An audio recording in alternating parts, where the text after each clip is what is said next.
Ito naman yung mga sisiyo ko mga tol. Yan. Mga bagong sisiyo ko. Good morning mga tol. Sa video ko ngayon mga tol ay papakilala ko sa inyo ang mga lahi ng aking mga manok o yung bloodline ng aking mga munting manukan mga tol. So bago ang lahat mga tol, bago yun mga tol ay bigyan muna natin ng patuka ang aking mga munting manok mga tol. So tara mga tol.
Ito naman yung mga sisiyo ko mga tol.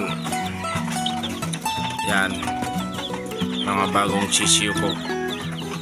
Anak ito ng aking bulik mga tol. So sana may magmana sa kanila, sa kanilang tatay mga tol. Yan mga tol.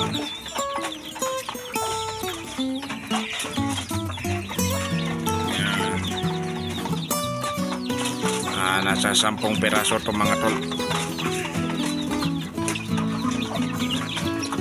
Sana may magmana sa kanila, sa kanilang tatay mga tol.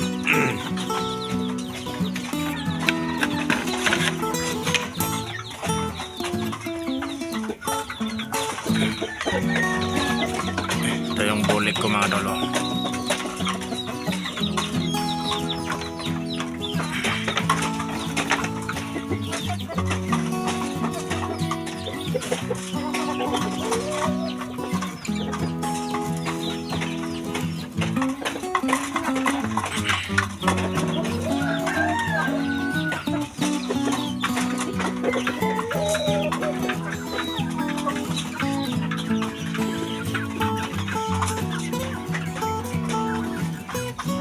So ang gamit ko palang patuka sa kanila mga tol ay ito mga tol, Integra 3 Plus, tapos hinaluan ko ng crack corn. Ayan mga tol, pinaghalo ko ang Integra 3 Plus at saka crack corn mga tol. Ito ang gamit kong patuka sa aking mga alaga mga tol. Mga tol, unahin ko muna itong 3 months old kong mga pulit mga tol. So ito mga tol,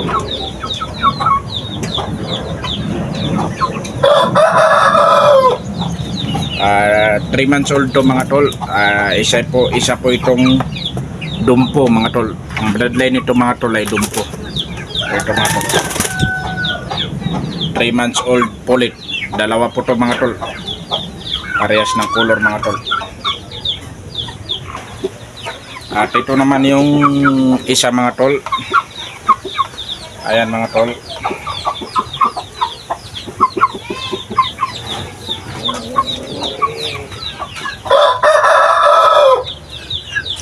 months old din to mga tol.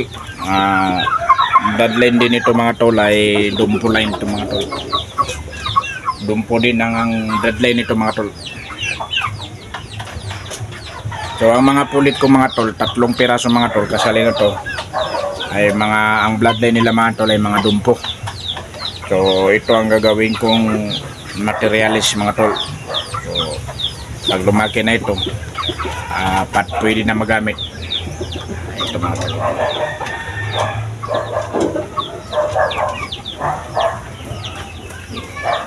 bloodline dumpo, 3 months old pulit. 3 ito sila mga tol. Ito din naman po mga tol yung aking stag mga tol. Ayan, may pagkatalisay, 3 months old din po ito mga tol.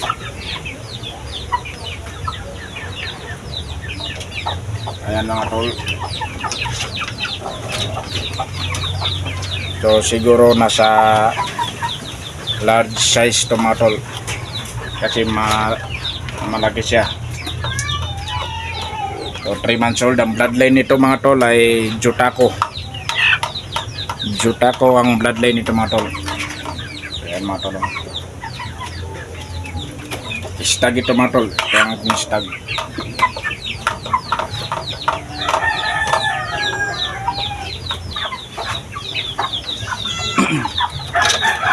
At ito din po mga tol ang aking pangalawang stag mga tol. Pula at kakaitim ang kulay. Yan mga tol, running 4 months na to mga tol. Ayan mga tol. So hindi pa makintab ang kaniyang balahibo dahil bata pa. Running 4 months mga tol. Ang bloodline nito mga tol ay asil, kasi yung tatay nila asil ang bloodline nito. So nabili ko to nung running 2 months pa lang nang binili ko to. So maliit pa. So ngayon malaki na. So running 4 months na to mga tol.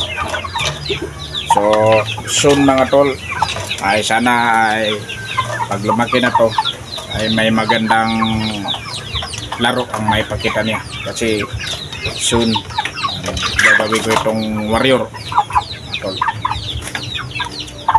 May kapatid dito mga tol.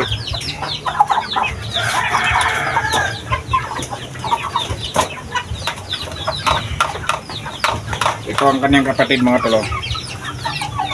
Nasa large size. Ito, running 4 months. Bloodline asil. Asil ang kanilang bloodline mga tol. Ayan mga tol. Itim ito mga tol. Laki ito mga tol kaysa yung kapatid niya. Ayan mga tol.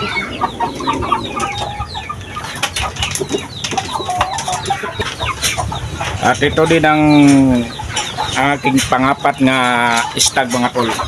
Ayan mga tol. May kulay nga talisay mga tol. So ang bloodline nito mga tol ay dumpo din ang bloodline nito mga tol. Kapatid niya yung kanina nauna nga mga pulit na dalawa, yung pulang color nga dumpo, mga kapatid niya yun mga tol. Ito yung stag mga tol. Mga tol, soon to be warrior ito mga tol. Ayan, na mapapang to mga tol. Binubuli lang niya yung dalawang asil mga tol. Hindi sila lumalaban dito kasi matapang ito nga manok mga tol. Ayan mga tol. Talisayin nga pula ang kanyang kulay mga tol. Soon to be warrior ito mga tol. Nasa 3 months old mga tol. Bloodline dumpo. Ayan mga tol.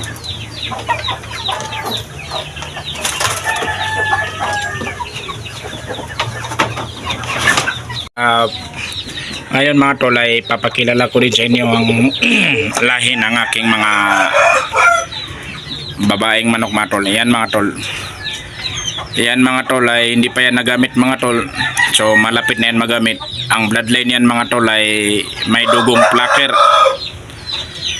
May dugong plaker yan mga tol. So malapit na yan magamit. At saka ito mga tol, hindi pa ito nagamit mga tol, pero may mga anak na yan pero hindi pa nagpapa ito mga tol kasi yung nagpapalit ng siya mga tol, nagpapalit ng balahibo. So ang bloodline yan mga tol ay asil yan mga tol. Asil ang bloodline yan mga tol. So ito naman yung mga tol, isang pulit ko. Asil din ang bloodline yan. Ngayon mga tol ay nangitlog na yan. May 6 na itlog na yan mga tol. Ayan ang itlog na mga tol. At ito din mga tol ang aking binibreeding ngayon. Hiniram ko sa aking kaibigan. Bloodline ito ay Samo. So ito mga tol ay yan, binibreeding ko dyan mga tol para magka-round din ako ng ganyan klaseng manok mga tol. Nasa medium size yan mga tol. So yan ang aking native. At ito mga tol, yan, ang tatay niyan mga tol ay binabay. Papakita ko sa inyo mga tol. Binabay yung tatay niya. Ang bloodline niya dumpo. So yan, parang binabay niyan mga tol. Parang nagmana yan sa kanyang tatay mga tol. Kasi yung forma niya mga tol, binabay talaga yung forma niya eh.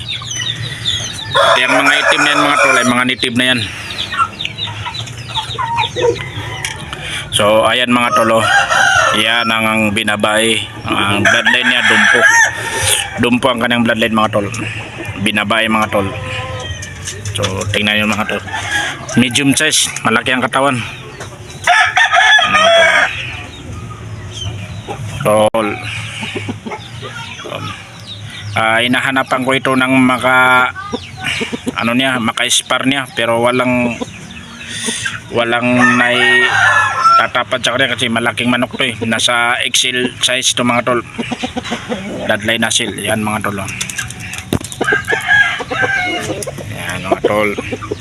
Magandang laro nito mga tol kasi head puncher to mga tol. Ulo-ulo talaga yung laro niya.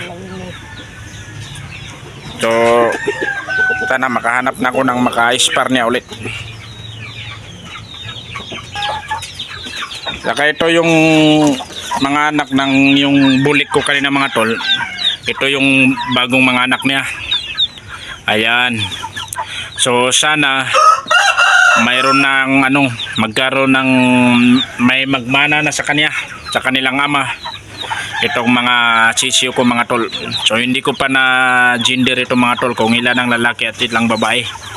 Kasi pag ganito mahirap talaga mahirap malaman kung babae ba o lalaki kasi pag sabihin mong babae lalaki, pag laki babae pala. So hintayin natin lumaki para malaman natin kung ano ang mga gender nila, kung ilan ang lalaki at ilang babae.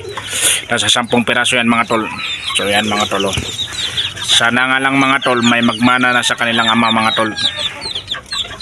Ayan mga tol. So yun lang mga tol. Hanggang dito lang aking video.